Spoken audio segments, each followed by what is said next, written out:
Aparigraha. So what you see in the first word ahimsa, A is the absence of anger, we said, absence of violence. Asteya, again the same thing. It's the non-stealing. Non word come with the A, presence of that A in front of that word. Now the aparigraha again. Parigraha in Sanskrit means possession. Absence of possession, that we will practice when it comes to people basically. So again, possession superficially of things like I'm possessive about my mat that no one else is doing. Practice on my mat. If you know this is my mat, this is your mat, let's say. So it's okay if someone has used my mat, we understand it's not a big deal. I will just vacuum it, clean it, whatever. So not over possessiveness of like how can you, if you use my thing, then you must use it this way. I'm very possessive about this thing. So little bit relaxed. We understand. But the possessiveness when it comes to the people around us, here we have to understand one thing, possession of people, like you, how can you go there? You are my friend or their friend, for example. Or are you working in this company or you are promoting the other one? You're working in this company and you are using the product of that company. Small examples of, are we imposing that kind of possession on people? Are we experiencing that kind of possession here? But here, in these examples which I gave, there is an effort to keep someone in a particular boundary, right? Like you stay here, this is my thing, it stays here, don't touch it, it's mine. You are my person, you don't go in that street. So I'm limiting. I'm kind of prisoning. I'm kind of creating that slavery feeling. Possession of the people is slavery in a way, right? Here, slavery is very, I just pick up this word, drastic word, to understand that only that violent attitude, someone who's carrying that violent attitude or unawareness towards it is creating that. Because what was the principle in ahimsa we have, that you be you, I let you be who you are. Even I'm not coming closer enough to you to say that I love you, that I'm not encroaching your being, right? But here in possessiveness is encroaching completely. It's like, how do you say, your arms around that person. You're restricting completely that natural being when it comes to the possession of human beings. And here, not only about that human being, here we are somewhere a little bit selfish in order to balance my life. What is the impact on the person who is encroaching? What is the impact on you of that? Let's say you're possessive of in a relationship. That's also another easy thing to understand. Where are you now? What are you doing? Why didn't you pick up my phone? So now the person you're trying to possess is definitely not very happy, not feeling the sense of freedom.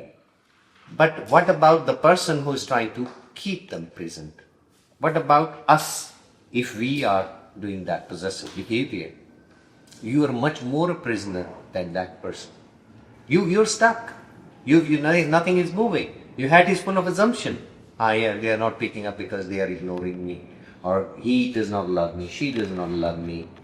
Fear is taking place, uncertainty, mistrust. You cannot think creative. You cannot really grow anything beautiful in that kind of behavior. Whether it's working in an organization, whether it's working in a team, or at home, or with the friends, you are more of a prisoner than your own prisoner. And I gave you example that where I was teaching in a prison, actually those prisoners were quite free. They have the time now after meal, they will play volleyball and they will play football and they will gossip and sit. But that guard which is there, he cannot leave his post. He's much more a prisoner, much more bounded than the prisoner. So this is where we have to see that what kind of behavior I do, what is the meaning of we having associations with the different people, what kind of association we have. My presence should add to your life quality. That if they say, um, you know, that any relationship of any sort, when it comes to people, if it brings you down, then you must do something about it. You know, I should become the reason of adding something to your life. You should become the reason to add anything you come across. That you are that fragrance that you add to that environment. You must empower people. We must empower each other, because that is the empowering of yourself. So you are getting drowned and you're drowning other people otherwise. And no one gains anything out of this. So this is an alertness, a behavior that we must practice. It might not be easy. When it comes to relationships of different sort, it might not be easy. You know, it will challenge your ego so much. It will give you that freedom. What if they go really very far? But they say, you know, if it's true love, they will come back. Let them go, they will really come back. And better they now, if they don't come back, better they go now. Because they are gonna, if that is your method, one day they're gonna leave. One day they're gonna escape. It's very tiring. So better to let them go now than later. And even if someone really, if you say, look, I trust you fully, if I'm here, if I'm in your life, that if with my presence your life cannot be little more happier, then what is the point of it? Then what is the point? So if it makes you happy, do whatever you want to do.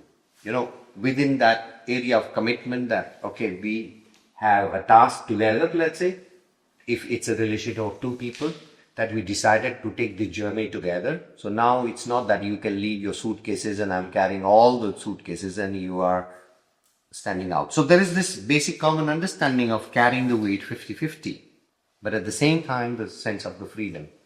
But ego can be challenged to a very high degree, because you feel like, you know, what if a partner is going with another partner somewhere? And then, can I forgive them or can I accept them? You will be challenged 100%. But if you really look deeply, what a big deal. What a big deal. So I know that how it can challenge you. But ultimately, basically, you are not folding anyone for anything. You free. You be like that, and you will see it takes time. It's after that uncomfortableness, this is absolute freedom. You're chill. Your peace. So that is Aparigraha. So not really everyone can find instantly something in area of work, but wherever you come across something, trust. Even if the trust is getting broken, you trust. You're not in a mood to become that guard. That's your decision. You're not the guard. You're not prisoning anyone. Trust for self. Trust in the process, trust in the universe, trust in being, trust in people. That's what you can do. You still trust. They will break the trust, you still trust. No, I trust. You trust. And I tell you, this ultimately changes. This is infectious. This is infectious. I trust you and you trust me. Let's say there is a particular commitment and you fail to fulfill it 100%. You come to me and I said, it's okay, I trust you. There must be a reason that you're going to do at that moment. You again do that, you come back and I stick to the same thing. I trust you really. After 4 times, it changes something in you. That you start to reach to that point. So not like I have tried 2 times and now gone. No, you need really that persistence and clarity. And that open mind and the heart to allow people to even not fulfill that absolute criteria of that objective you've given them or they're supposed to deliver. You stay. It's okay. It's okay. It's okay. Either they will go away themselves from that, if you feel that this is becoming heavy, or they will 100% in or they're 100% out. That is the outcome of it. This half thing is going away from your environment. Absolutely. I see with the kids, with the Charlie is 6 years old, and he do something and which he's not probably supposed to do, and he comes to me and I dad, and I say it's okay, I trust you. You know, this reinforcement of that DNA, and it will change. There is no shame and the guilt is given to someone like, no, we see how do we do better next time. Do you need help in this area? So he's settling from here. He's like, I'm not rejected. There is still a chance. I'll attempt again. You know? So of course we are not enlightened people yet.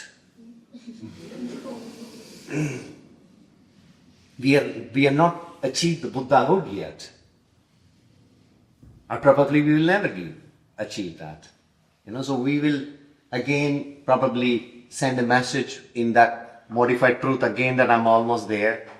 It will happen that, oh no, I'm not almost there. I'm sorry, I'm 10 minutes. I can correct all this. Or maybe I have no chance of correction this time, but next time I will become more alert. So we are not going to put all our power into this transformation overnight. No, bit by bit, little by little, whether it is Aparigraha, which is possessiveness, whether it is Asteya, whether it is Satya, or whether it is Ahimsa.